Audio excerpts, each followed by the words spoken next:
Alright everyone, hello and welcome back to another episode of Good Company with me, Spacefish, and welcome to our research facility out here in Good County.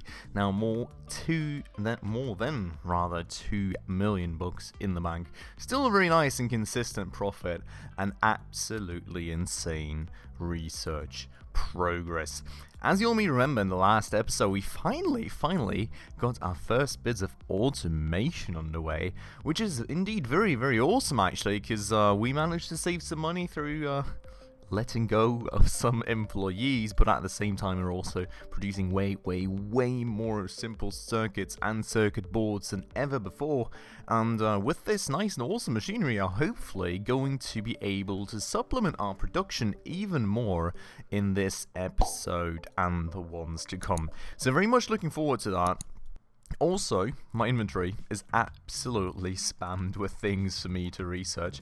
Not quite sure why these are also not stacked at all, but that'll take a lot of time to analyze all these things. But as you can see, our research team up here is actually all out of work again. So what we're going to do is we're going to go up here and we are going to see what to do next. I think in the last episode we actually took care of the stereo speakers here finally. We indeed did. And it's now kind of time to look at what else we can do for the future. And I'm honestly not quite sure what we do want. You know, 7-segment displays we're using currently, but we do also have the 16-segment display. So we do have like an evolution of that already ready to go. We're not using quadruple battery stacks at all yet. In fact, I think I'm not even mostly using double stack batteries in most of my products yet, so that's very much good to go. We're light years ahead in terms of processing power. We're in a good spot in terms of speakers. We're also light years away in terms ahead in terms of storage. We don't really need any compartments at the moment, I don't think. I mean, we could go large stepper motors, I suppose. We're kind of using medium ones, so that would maybe be something we could use. Also, radio links, I think maybe a room for improving, because we are currently using AM radio links. Not quite using shortwave yet, but if we already go a bit past that, I guess that's a bit of an option, you know. Also, imaging sensors could be an idea. We've got plastic bot chassis down here that we haven't quite researched just yet, but I'm also not really too interested in all these improvement items. I mean, we haven't had to use a single one from these basic ones yet, so not really too fond of the more advanced ones at the moment, and that's kind of already about it. So I think inherently this stuff here, all the stepper motors, is kind of the next level ways to go for us. And I think just given that this is a bit lower research to spend, we're going to start with a low-res camera.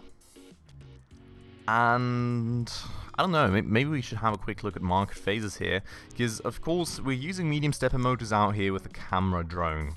Now this thing is in the middle of market phase 2. Courier bot, we could also, I mean actually maybe we should go stepper motors first. What are you using for courier bots? Are we using any stepper? That's kind of weird. Oh no, there we go. Yeah, so we're using the small DC motors actually for the courier bots, which is quite interesting to be honest. Didn't really think we were going with that basic stuff and being that happy with it, but that seems to be just the case. So very interesting right there. But I mean that works for me. I'm not sure about this. I mean, how long this will last for, to be honest. There's a lot of backlogs out here. This is very annoying, to be honest. We should maybe consider getting a bot installed up there soon to make those casings for us, even before we optimize things down here. But I don't know. I think I want to go, and just to be sure, because we're using stepper motors for the drones. We're going to go for large stepper motors because we're already using the medium ones. DC motors we're going to kind of push back because we're still using the small ones with the other bots that we're making. So we're going to go large stepper motor, then we're going to go camera, and then we're going to go for the radio link. That's going to be the plan. So let's do just that. Also, I really want to move this about, but I think this has to kind of be slightly deprioritized in light of this case madness out here now. So what we've got going on here is that we've got a lot of backlogs, but these employees just don't seem to quite be keeping up, and that was a little bit of a camera snap there, unfortunately. Sorry for that.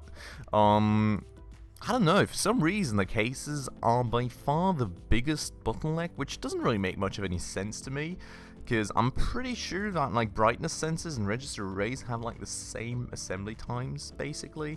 Medium stepper motors, even medium stepper motors should have the same assembly time. So that doesn't make much of any sense to me why the casings are that far behind. I mean, if we look at this, oh, it does actually make sense. So we've got a basic workbench time of 1 day there, not 0.6 days. For 0.6 days, I need a welding table, which I could actually get in there, but I don't have any space.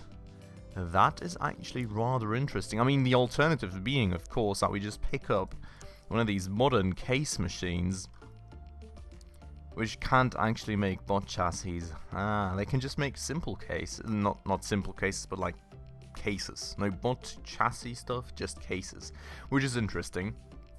Kinda had forgotten about that. So our only option here really is leveling the tables, and I will need to do that. Question kind of being, how am I going to do it? I may have to pull things apart a bit to make that work. I'm not quite sure. What does a welding table look like in terms of shape? Let us go into here. Okay, so it's kind of just as wide, but it has one. Why would that not work though? That seems like it should be fitting in there perfectly. Kind of confused. Let's just move this thing out of here for a second, right? We'll just upgrade the table. Hello? Why can I not upgrade that?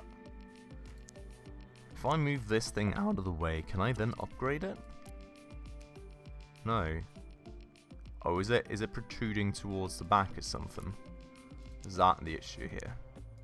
Not quite sure what the issue may be. Yeah, now it works. Seriously? Wait. Did it just try and upgrade? Oh, wow. I mean, that's actually an interesting point, right? The thing is, we're still playing in the 0.7 version of the game for, like, consistency purpose, because I really want to actually play through Freeplay with the old ones. Well, you know, I'm certainly going to try and also follow up on any updates on the game in separate episodes. I'm trying to keep this build kind of consistent, right? So it could very much be the case here that this is already fixed or changed in the 0.8 version of the game, but what I think the issue was here was that this was kind of determined by the game to be the new middle piece of the table. So it tried, if you take this table, it basically tried putting these two, like this piece here and the rest of the table here, instead of just putting this part of the table where like the middle piece is and then protruding this one further out.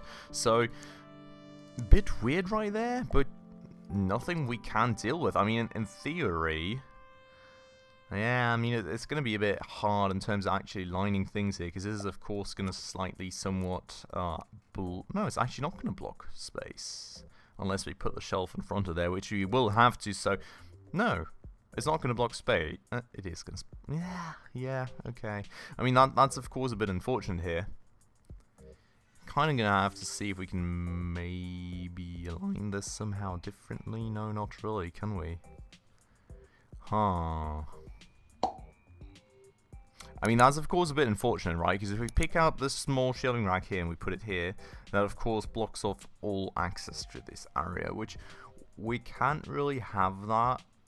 So that is a bit of an annoyance. I am not quite sure how we would go about fixing that. We could try. No, I mean, I want to move this around the corner here, so this is all. How do I do that without now boxing everything in? What I could do would be placing the rack here. I guess that's the solution, right? It's not perfect in terms of the times that my employees will need to spend to move to that shelf, but it will leave space here for logistics employees to walk around this. While at the same time, I don't have to do any like huge redesigns with moving this table somewhere completely different, moving this down, and all kinds of crazy shenanigans. So I think that's the way that we're going to go. And that's hopefully also going to fix that bottleneck and make us a whole lot more profit. Because that was absolutely incredible. And just as with these things down here, I totally was oblivious to the fact that I could have upgraded these tables. And I should have upgraded these tables. And I really needed to do that. So this should hopefully now mean that we will make a whole lot more money from this whole production line. Really looking forward to that. It's going to be great. Now the next things in the line, right? I mean, for one, we could do the cases here with the machinery. We could also move this stuff over the place, and I kind of want to do both. I just gotta kind of determine where to start. I'm somewhat feeling that this is the faster and easier thing to take care of. Now, I mean, we've got yeah, let's do this real quick. I think that is not going to be too bad. We're really only going to need to move all these analysis desks over. Should I actually probably terminated the logistics connections previously? No, they just terminated themselves. Okay, just making sure there, because as you all may remember, we do unfortunately have a good bunch of problems here recently with like moving things while they're in one logistics zone and still attached to something. It's been all kinds of crazy shenanigans out here, but well, that seems to be pretty good overall. Now, how I'm gonna do this shelf thing is also probably going to be a rather valid question. I'm gonna, of course, definitely place some new shelves here, because I don't want to have any of these issues again that I was just speaking about. But I don't know. I mean, the thing is, with this 5-table setup, we need some sort of way for these shelves to be accessible. Now, I don't know, if we do something like this and something like that, and then we can, yeah, I think this is probably the best way, right? We'll have basically a corner shelf right here for this one table. How I do that set up further into here, though, I'll have to kind of find out, but I think that's what I want to go with for a start, and then we'll have like a little hallway here through which the logistics employees can move. Kind of unsure if that's kind of the right idea here. I'll just have to place... Hello? Interesting. I'll just have to place some more tables and just kind of find out if this actually works as I intended it to, or if there is like any design flaws that I probably missed. Kind of guessing it's going to be the latter, but we'll find out right there. But yeah, so this is definitely going to be the idea. I think a very essential change, because for one, that way we can make this, well, make space in this small building to get more research tables in and more research employees hired, which I think definitely is the way to go here. Given that we have all this money, I mean, that's kind of what we can invest that money in, right? It's like one of the few possibilities I see here, so that's why I do want to go for that.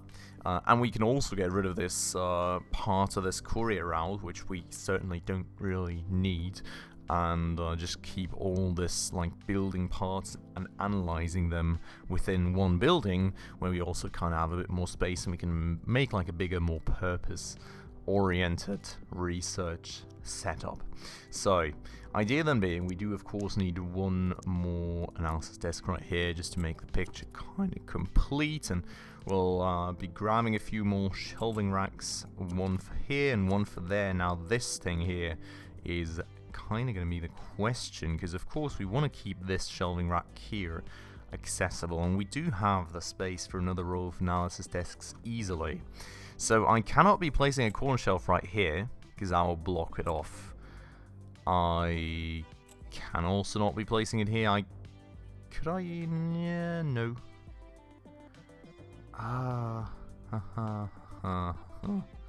See, I mean, everything, wherever I put this thing, I block something. This is annoying. This is kind of the thing that I was worried about here. I mean, where do I now put another shelf? I don't quite know. We could have, of course, I mean, we could have an employee here, and we could have myself here for the time being, which I think is kind of the way to go. So let's honestly just do that. And we will... Will we? Oh, right. I will need to grab her and move her over to this new table. Now I have this one for myself. But like for the future, I'm not quite sure how I'm gonna actually connect this to the like grid of employees. No, not to the grid of employees, but to the logistics grid without blocking everything out here. It's, I don't know. It seems like a rather complicated question that we will take care of when we get to it. Let's just keep it at that for the time being. Now, we've got all these battery stacks here, of course. Now we do need to rework all this. First things first, maybe. Let me go out of this. Oh my god, there's a lot of battery stacks in here. I'm just going to move those over myself real quick here. Just to make sure that we've already got this all a bit pre-stocked so employees can grab things from there. And of course, we'll need new logistics connections and all. And that will be a 2-minute job, so that should not be all too bad. But at least getting the storage over there now so I can get rid of those old shelves as well should be something to do for a start. Okay, so this is all emptied out. Now we've got more battery stacks in here, which I'm actually kind of quite happy about, right? This actually started stacking up nicely, so that just goes to show that we definitely have a good bit of an oversupply here in terms of battery stacks, which is nice, because that means we can kind of over time develop even more research, no, not research, but analysis capabilities, and that's certainly very decent. So I'm going to deconstruct all this. We're going to have some nice space out here. No path to target. Robert, where are you working at? Oh, yeah, of course, I do understand. We will have to have our employees walk over there first. So that's something to wait for real quick here while I probably should make my own way over there too. So let's just quickly do that. I am going to be working right here, of course. And then people can move on to their little research tables, or analysis tables. I always call them research, because, I mean, I guess some research data, whatever. Doesn't really matter. We'll move that in, and that is that. Done. Now, I'm just going to have a quick look here. Jacqueline. Oh. Yeah, right, you're coming from... Oh, no. Yeah, now I've got to fire you. I'm sorry. Because I cannot reassign you to a new logistics zone.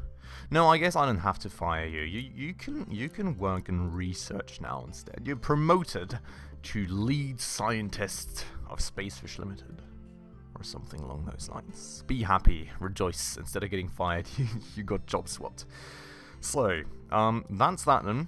By the way, it's still on this beautiful beachy summer map, which is absolutely awesome. I'm pretty sure there's also a winter map now in 0.8. I will try and finally do a video on that very, very soon. But with that said, we need to do some logistics connections here now. But before that, I want to have a quick peek into these core air routes up here. Because we do, of course, have this one, which, well, seems to be easily fixed. Nothing changed. Well, nothing broke, at least. Doesn't look like it, so... happy with that. Let me get on to this stuff right here. So, this is all on manual, which is a good start. I certainly do like that. What we can maybe start with here, let's just get rid of all this. We don't need these battery stacks. Well, actually, maybe we should have... I don't know. I think I want to actually keep that. You know, as much as we don't really need to have these battery stacks flowing onto that pallet... I kind of like that it goes to one central place of storage and then gets redistributed amongst these shelves, as opposed to me connecting all these shelves to all these shelves and then having like a huge logistics chaos go back and forth where, I don't know, the reassignment sometimes is unclear and everything. There's like, I don't know, I've made bad experiences with that in the past, so having this one central logistics node maybe isn't even that bad of a thing. Now, I'm of course just going to max the capacities here in battery stacks.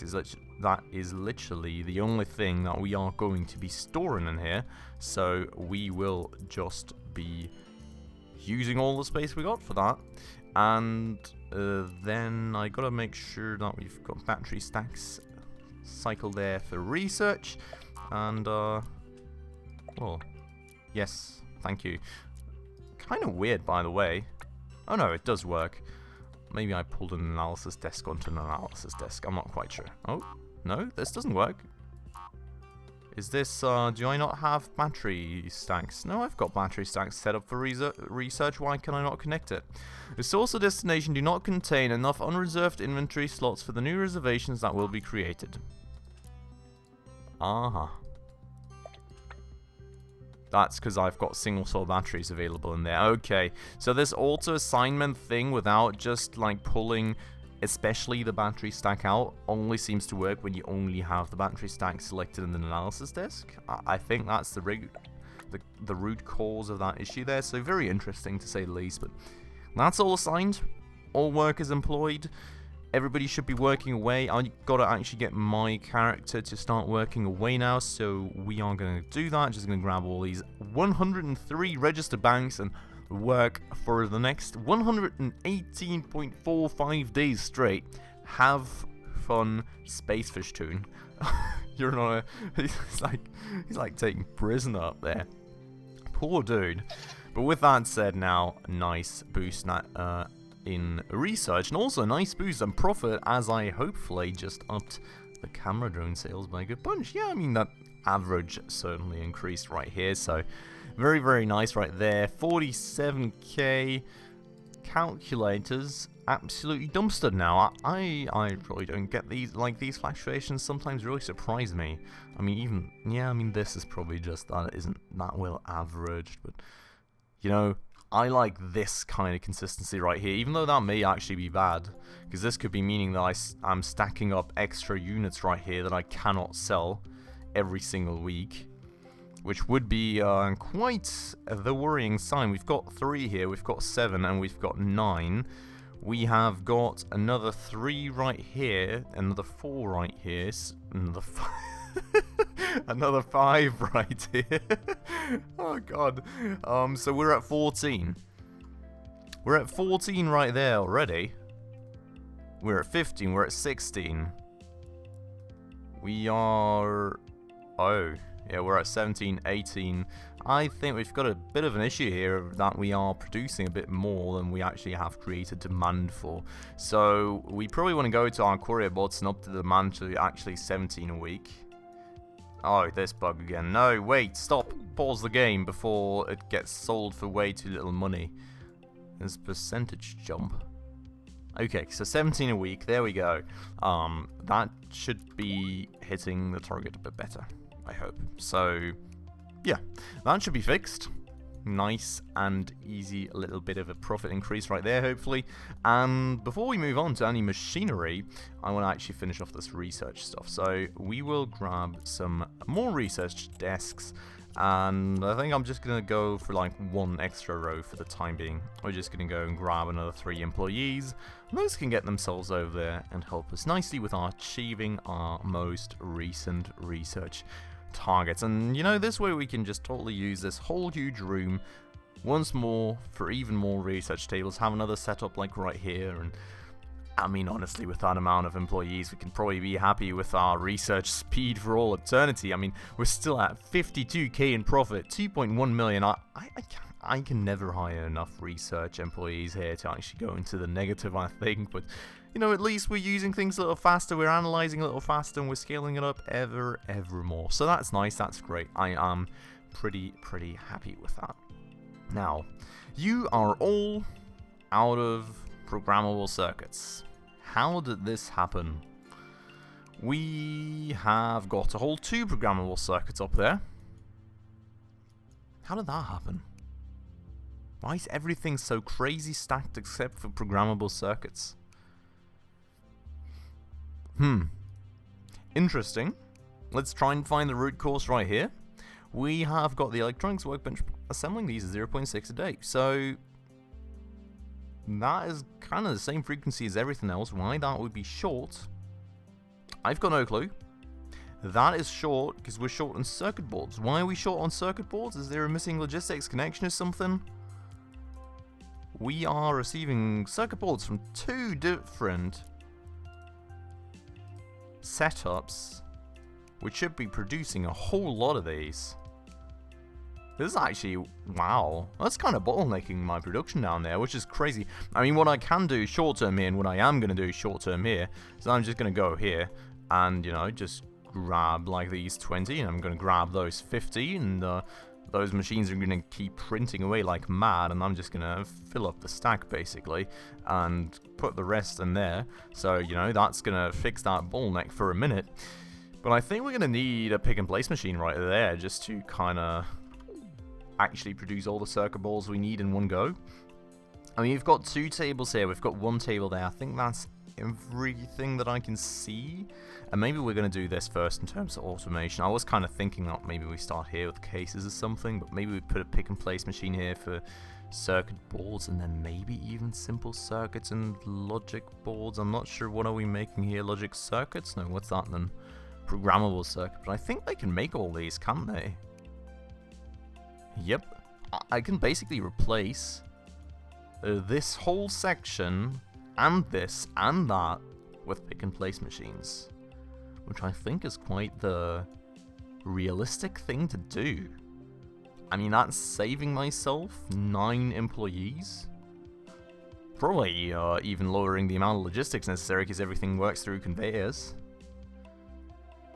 and simplifying things, and probably even creating more supply. Now the question here is, right, we're making 5 every 0.6 days. So how much are we making with a pick and place machine in every day, I think it is? Yeah, so every day we're making 25. Which feels like it should be very sufficient, to be honest, to cover all this. Now, is it going to be, I mean, that's going to be the other question. I guess we can just leave one of these tables behind for a start and then just kind of check it out. And have like a pick and place machine up here, which does need a bit of space though, and I'm kind of a bit worried about space here, not gonna lie. Like, I don't know. We are kind of constrained for space. Like, if we look at this, and we go for a pick and place machine, the thing is, we always need a built-in. We need a... No, it's not too bad. I wouldn't say it is too bad. We can somehow squeeze that in, I'm pretty sure. If we put this thing... right. The turns of the conveyor belts are not updated in this version of the game yet, so that's always a bit of an issue. But I think we could make it work, honestly. Even if we would have to make it work like this for a start. I think we can make this work somehow. So, I would really like to try this. I think this is probably where we're going to pick off in the next episode. I'm going to delete this whole setup. We're going to grab a pick and place machine. We're going to start printing circuit boards out here for a start. And we're going to redistribute them to this. Or we're just going to put 4 of them down. Which is also, you know, not really too far out of the question. And we just replace this whole production line as one. Could be doing both. Kind of the question though, how many are we making here? 5 as well. So yeah, I think this is probably a very, very realistic option. So yeah, that's probably where we're gonna continue our journey of automation in the next episode right here then. Replacing all this stuff right here. And making it a whole lot more efficient for money, and also in terms of removing this bottleneck right here, I hope. So that's the plan for the next episode. For today, we at least finally finished off all this research stuff, so that's very nice. Hopefully going to thrust us onwards ever faster, and we're making a whole lot of money now as well with this stuff all fixed. And next episode, we'll get back to the Pocket PC and automate away at the first bits of this production. So very much looking forward to that. I hope you all are as well. If you are, I hope I'll see you in the next one. But if you enjoyed today's episode, also please make sure to hit that like button down below. That does always help the channel out a ton. And if you're new around here and haven't done so just yet, also please make sure to hit that subscribe button right down below, as well as that bell icon right next to it to stay up to date on all the future upcoming episodes. And with all that out of the way, as always, thanks a lot for watching everyone, and I hope I'll catch you in the next one. Ciao.